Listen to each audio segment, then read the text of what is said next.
Irmãos, estamos em mais uma quarta-feira falando e tratando a respeito de avivamento.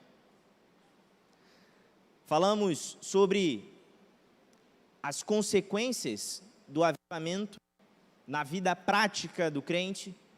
Falamos sobre as consequências do avivamento dentro da igreja, as consequências do avivamento de uma igreja em uma comunidade. E tratamos também ao longo dos cultos a respeito do avivamento em diversos aspectos. Falamos sobre ferramentas do avivamento, tratamos a respeito da própria natureza da oração, e no último domingo, em especial, falamos sobre a importância da santidade. Mas Deus me trouxe hoje a refletir com a igreja, porque tem sido a reflexão do meu coração, a respeito do jejum. Mas um jejum que não é especificamente o jejum de comida. É claro que jejuar, tal como instruído na nossa última mensagem a respeito do assunto, das ferramentas a respeito relacionadas ao avivamento, jejum é, em sua forma mais natural, a abstenção de alimento, a abstenção daquilo que é para nós o fundamento, o sustento, a nutrição. Jejuar é abrir mão daquilo que é fundamental para mim, em nome daquilo que é fundamental para Deus. É subjugar a minha carne, é subjugar as minhas vontades, os meus impulsos naturais, os meus desejos mais instintivos, em nome de algo que é totalmente espiritual, algo que é totalmente reflexivo, algo que é totalmente intelectual. E agora eu estou dizendo aos irmãos, como proposta dessa mensagem, que o intuito não é tratar sobre jejum enquanto abstenção de comida, mas um jejum que, segundo a tradição judaica, é um jejum ainda mais elevado do que a abstenção de comida. Um jejum que, segundo a tradição judaica, é um jejum que em um dia equivaleria a um jejum de 1000 dias de comida. E então a gente começa a refletir sobre. Sabemos que o judaísmo é o berço do cristianismo. É no judaísmo em que Jesus Cristo fundamenta todos os seus ensinamentos. É por meio do judaísmo que Jesus se torna a luz do mundo, iluminando toda a revelação de Deus no Antigo Testamento e terminando de expressar para nós tudo aquilo que deveríamos saber a respeito de Deus. Nesse sentido, olhar para o judaísmo também tem a sua necessidade. Olhar para o judaísmo também se torna interessante para nós, para compreender o contexto de Jesus e, o compreendendo, entender plenamente a sua revelação. E essa cultura, o judaísmo, traz para nós que existe um tipo de jejum que não necessariamente é o jejum de alimento, que tem a capacidade de ser ainda mais intenso e poderoso do que o jejum de alimento. Em comparações quantitativas, equivaleria, segundo esta tradição, a 1000 dias de um jejum de comida. Ora, que jejum é esse? E eu convido a igreja a abrir comigo em Tiago, no capítulo 3, do versículo 2 ao versículo 10. Tiago, capítulo 3, versículo 2 ao versículo 10. Eu acompanharei a leitura do telão, para que haja também a possibilidade de todos acompanharmos numa única versão. E diz o seguinte: porque todos tropeçamos em muitas coisas, e se alguém não tropeça em palavra, o tal é perfeito, e poderoso também refrear todo o corpo. Ora, nós pomos freios nas bocas dos cavalos, para que nos obedeçam, e conseguimos dirigir todo o seu corpo.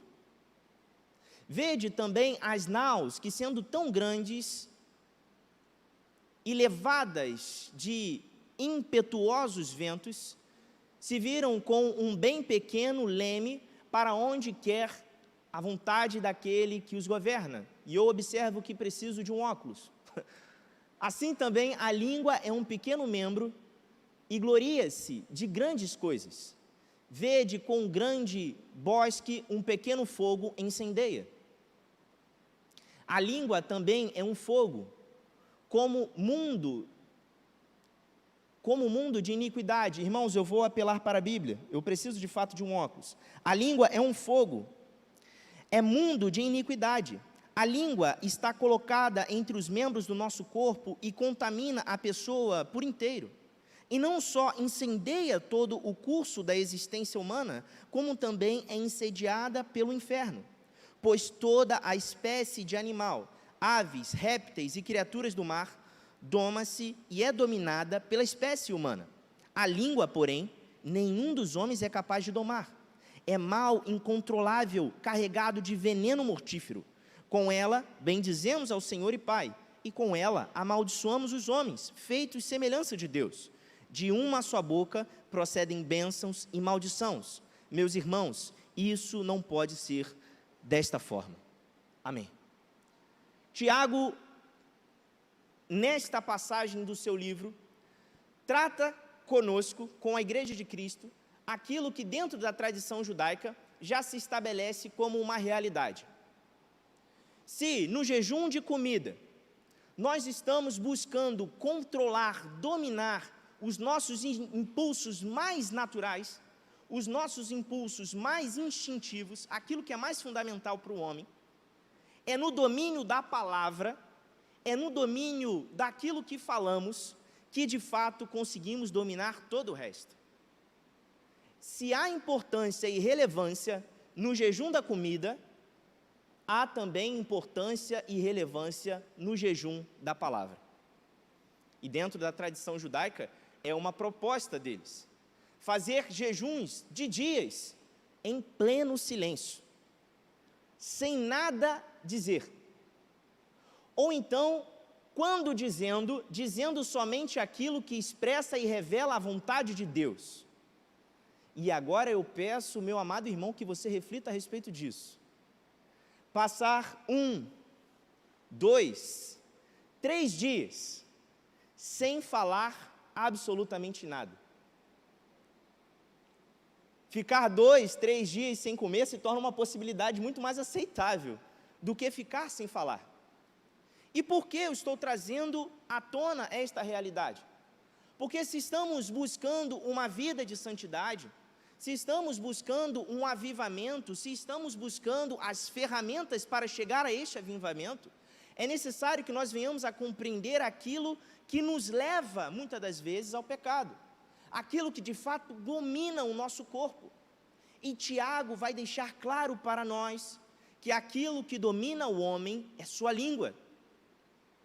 E dominando a sua língua, conseguindo refrear esses instintos de dizer e falar, o homem consegue governar e dominar todo o resto de sua existência, todo o seu corpo.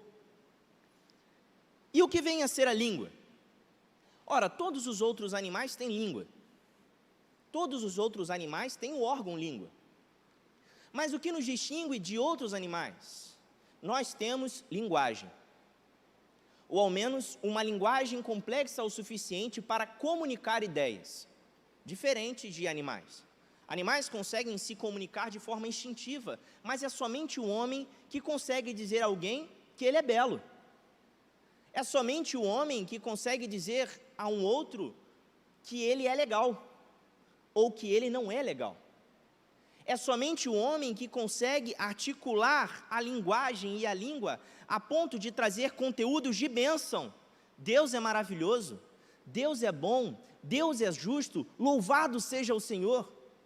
E é somente também o homem que tem a capacidade de articular a linguagem e colocar intenções malignas nas palavras, por meio de maldições. Amaldiçoado seja fulano, tomara que nada dê certo, eu espero que tudo dê errado. E Tiago está criticando exatamente este fazer da língua, porque a mesma língua que tem a capacidade de fazer coisas belas, cantar louvores, cantar cânticos, também tem a capacidade de degenerar aquilo que existe, de maldizer aquilo que cerca.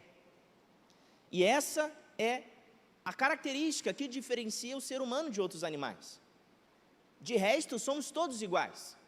Morremos do mesmo jeito, nascemos do mesmo jeito, subsistimos pelas mesmas coisas, porque também comemos. O que distingue o ser humano? A capacidade de pensar? A capacidade de pensar se dá pelo uso da linguagem. Tente pensar alguma coisa sem fazer uma conexão linguística. Todo o seu pensamento se fundamenta nas palavras. De forma que o que caracteriza de fato a diferença entre um ser humano e um animal é a capacidade dele falar. Isso é tão evidente que quando nós olhamos Gênesis, no capítulo 2, fica claro para nós que o ofício fundamental do homem, ao ser colocado no jardim, era dar nome às coisas. Adão é colocado no jardim e Deus diz a ele: vá e dê nome às coisas. Use a sua capacidade de fala para conseguir entender e compreender as coisas, para conseguir dar luz ou jogar luz sobre aquilo que as coisas são. Esse é o ofício do homem, é isso que nós fazemos por meio das ciências. Então observe o quão fundamental e quanto nos distingue a capacidade de falar. E agora eu quero que você reflita um pouco a respeito da sua própria vida ou daqueles que te cercam. Pense numa pessoa que murmura. Pense em uma pessoa que está constantemente reclamando a respeito das coisas. Alguém que vem à sua mente. E agora eu quero que você analise a vida desta pessoa. A vida desta pessoa que está constantemente reclamando, que está constantemente maldizendo, que está constantemente trazendo à tona, por meio da palavra e da linguagem, coisas negativas, como ela está. Ou como, em geral, ela se apresenta ao mundo. Ela se apresenta como uma pessoa alegre? Ela se apresenta como uma pessoa próspera? Ela se apresenta como uma pessoa satisfeita? Agora, da mesma forma, eu peço, irmãos, que vocês reflitam a respeito de uma pessoa que agradece muito. Pense na sua mente aí. Alguém que muito agradece, muito louva, que mesmo mediante todas as dificuldades, está sempre louvando ao Senhor, agradecendo. O que essa pessoa vive em sua vida? Alegria? Contentamento ou angústia? Tristeza? Observem, eu levei a igreja a um exercício que é auto-evidente. O que falamos a respeito das coisas, como exercitamos a nossa capacidade de articular a linguagem e falar sobre as coisas, espelha também ou influencia o nosso estado de espírito. E vivemos muitas das vezes murmurando, reclamando. A minha mãe tinha uma frase quando eu era adolescente. Adolescente é a fase de que nada está bom, né? E eu vivi essa fase também. E vivi essa fase e muito reclamava. E dizia constantemente que eu estava cansado. Na verdade, eu estava ansioso. Só que eu não sabia usar essa palavra, então eu dizia que eu estava cansado. E eu ficava, eu estou cansado. E na verdade eu não estava cansado, mas eu ficava, eu estou cansado, eu estou cansado, eu estou muito cansado, eu estou muito cansado, nossa, eu estou muito cansado. E no final do dia, sabe como eu estava? Cansado. Eu estava cansado. Porque é natural e evidente na nossa vida nós percebermos que a nossa palavra tem poder de condicionar a nossa mente em um estado de espírito. Se começamos a maldizer, se começamos a reclamar, se começamos a murmurar, nosso estado de espírito, a nossa alma se tornará uma alma angustiada, resmungona, reclamona. Da mesma forma, se começamos a usar a nossa palavra para glorificar, adorar, bendizer, alegrar, ver o ponto positivo a respeito das coisas, o nosso espírito acompanhará esta realidade.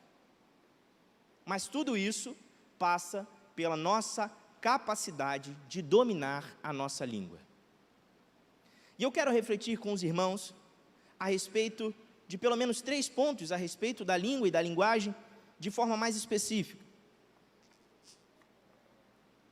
O primeiro desses é esse que já estou a tratar. Irmãos, nós precisamos entender que a língua, ela tem poder. Isso precisa ser uma realidade presente. A língua, ela tem poder.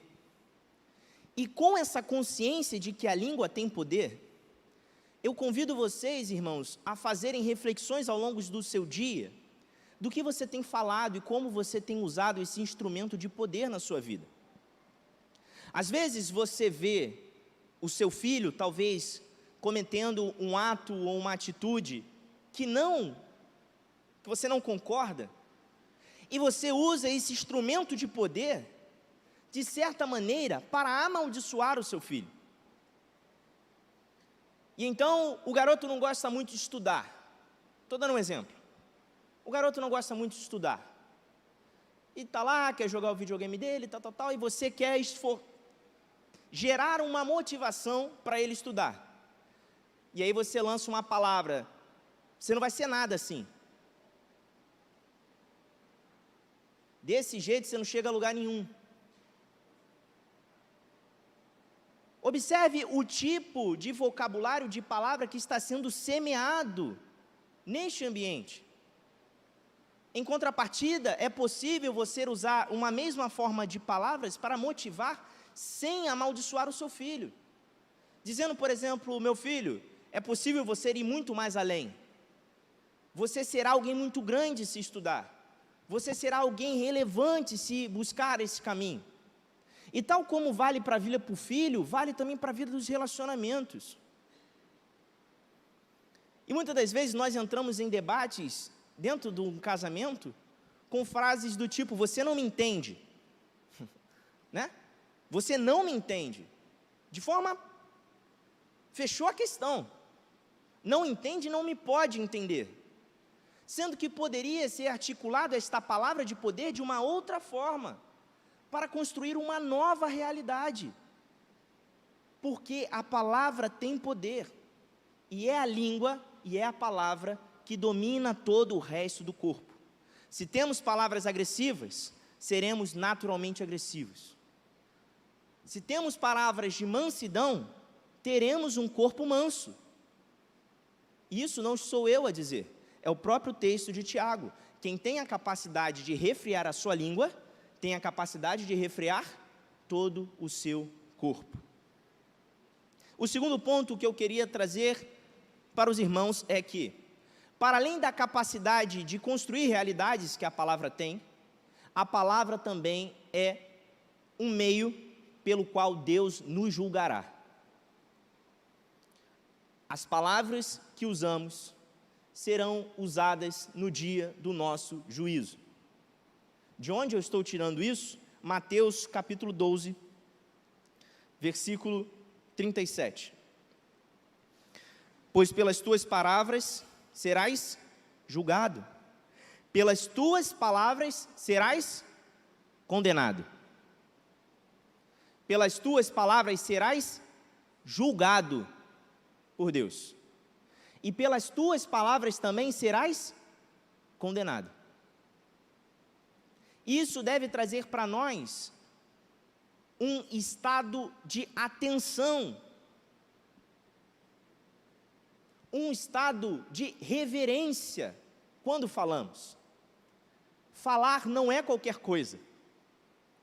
Falar não é um algo banal. E muitas das vezes nós o fazemos ser. Falamos e falamos e falamos e falamos como se nada fosse. Como se fosse palha ao vento. Mas a cada palavra que emitimos, nós atingimos corações, nós tocamos pessoas, nós criamos circunstâncias nos trabalhos, favoráveis ou desfavoráveis para você ou para outros. Por meio das palavras, as relações vão se desenvolvendo. E no meio das conversas, você já consegue observar a que caminho está te direcionando a coisa, principalmente dentro do ambiente de trabalho. São nas conversas do cafezinho, né, que a maior parte das decisões são tomadas, não nas reuniões. A reunião, ela já vai com tudo articulado. A reunião é só para concretizar aquilo que já foi acordado no meio das conversas de corredores, no meio de debates que se estabeleceram. E muitas das vezes nós usamos esse poder da palavra para maldizer pessoas, esse poder da palavra para destruir reputações. E este mesmo meio, queremos chegar na casa de Deus e adorar o seu santo nome. Essa é a advertência que Tiago está nos fazendo. E tendo sempre um entendimento, irmãos, que cada vez que fazemos isso, que usamos esse poder tão distinto que Deus nos deu, para destruir reputações ou nos beneficiar, por meio do nosso jeitinho, por meio da nossa política, por meio da nossa sagacidade, nós estamos acumulando acusações no dia do juízo. Isso é algo muito sério. Estamos acumulando acusações para o dia do juízo. A palavra tem o poder de te condenar. É interessante, tal como aquelas cenas de filme antigo, pelo menos, americano, né? Então o policial prendia o bandido e ele dizia: você tem direito de ficar calado, mas tudo que você disser será usado contra você no tribunal. Era a cena mais... O policial prende o bandido, você tem o direito de ficar calado, mas tudo que for dito será usado contra você no tribunal. E não existe mensagem mais clara do que esta, para fazer analogia com aquilo que a Bíblia está nos revelando. Você, meu irmão, tem muitas das vezes a oportunidade nas suas relações de ficar em silêncio. Mas você pode falar, lembrando que tudo o que for dito será utilizado contra nós no dia do tribunal, no dia do grande juízo. É necessário termos esse temor ao usarmos as nossas palavras, para bem dizer ou para mal dizer. Mas é interessante também observarmos uma outra dimensão na linguagem, uma outra dimensão na possibilidade da fala, que é por meio da palavra que também somos salvos. É claro que quem nos salva de forma eficaz e efetiva é Jesus, por meio da fé. Mas essa fé se manifesta no mundo, acima de tudo, por meio da confissão. E adivinha como a confissão se dá, irmãos? A confissão se dá por meio da palavra. Se confessares a Jesus Cristo como seu único e suficiente Salvador, serão salvos tu e a tua casa.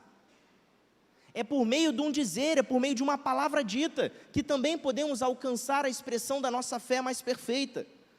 Romanos, capítulo 14, versículo 11 diz: mas por que julgais teu irmão, ou por que desprezais teu irmão? Pois todos parecemos diante do tribunal de Cristo. Romanos capítulo 14, versículo 11. Como está escrito, por minha vida, eu li o versículo 10, perdão. Diz ao Senhor: diante de mim todo joelho se dobrará, e toda língua confessará a Deus. Assim, pois, cada um de nós prestará contas de si mesmo a Deus. Toda língua confessará. Toda palavra será utilizada para se direcionar a Deus. E é por meio desta linguagem, dessas palavras, que podemos acessar a Deus. A palavra, ela é um instrumento de morte, mas ela também é um instrumento de vida. E, acima de tudo, um instrumento que tem poder. Um instrumento que tem muito poder. Não é à toa que, dentro do primeiro mover do Espírito, dentro do corpo de Cristo, que é a igreja, o maior fenômeno observado se deu aonde? Na língua. O maior fenômeno observado pelo mover do Espírito de Deus se deu na capacidade de falar em línguas que eram entendidas por todos, em línguas que eram perfeitas, plenamente claras, absolutamente compreensíveis, de forma que homens que passavam e ouviam aquelas palavras perfeitas e claras e poderosas, se convertiam, se aproximavam do Senhor, e em milhares, não em unidades. Não, é claro que não calculamos dessa forma, de forma quantitativa, mas quando nós olhamos o livro de Atos, nós temos que perceber que eram homens que pareciam bêbados, falando de forma extremamente clara em todos os idiomas, por meio da ação do Espírito Santo, que convertiam, como Pedro, 3.000 pessoas de uma única vez. Irmãos, 3.000 pessoas convertidas de uma única vez, por meio da capacidade de falar sobre Deus de maneira perfeita. A capacidade de usar a língua e a palavra para bendizer aquilo que é bendito, para anunciar aquilo que deve ser anunciado. Usar a sua boca e o poder que Deus te deu, por meio da palavra, para anunciar a mensagem do Evangelho de forma eficaz e perfeita. A oração, ela se dá pela inclinação do coração. E o Evangelho se dá pelo anúncio da palavra. O Evangelho é a boa nova. A boa nova é anunciada também por esse instrumento. A boa nova, ela é anunciada por meio da capacidade de fala. E Deus tem dado a nós, irmãos, esse poder magnífico de falar a respeito do Evangelho. E muitas das vezes, temos utilizado esse instrumento de poder para a nossa própria condenação. Temos usado esse instrumento de poder para acumular maldições sobre nossas vidas. Temos usado esse instrumento de poder para gerar dor e sofrimento em outras pessoas. Sendo que esse mesmo instrumento pode ser utilizado para libertar pessoas de possessões demoníacas. Esse mesmo instrumento pode ser utilizado para curar pessoas, tal como Jesus fazia. Esse mesmo instrumento pode ser utilizado para confessar plenamente a nossa fé em Jesus Cristo. Mas é necessário que venhamos a dominar a língua para refrear o corpo e nos apresentarmos de forma perfeita ao nosso Deus, com um coração direcionado a Ele, num espírito de oração constante, falando e anunciando a boa nova do Evangelho, nos silenciando em todo momento que deve ser silenciado, dominando e controlando o nosso corpo por meio do jejum. E aí sim, teremos o Espírito de Deus pairando e habitando perfeitamente sobre nós. Essa é a mensagem que Deus colocou no meu coração no dia de hoje. Como eu tenho usado a minha boca, como eu tenho usado a minha língua. É interessante porque nos últimos tempos eu fui acometido de uma enfermidade no estômago, que é refluxo. Eu tenho refluxo atípico. Eu não sinto o refluxo, eu não sinto a queimação, mas eu tenho todas as consequências do refluxo na garganta, né? Então a minha garganta, ela se irrita, ela dói muito quando eu tenho refluxo, e isso atinge também a parte da laringe, né? O nariz, enfim, isso aqui tudo fica dolorido. Eu tive a minha primeira crise em dezembro.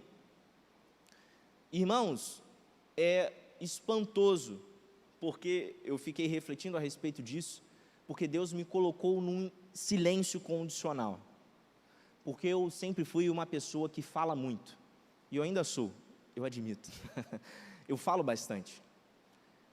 Mas é interessante porque foi no momento em que eu coloquei o meu coração em silêncio de forma,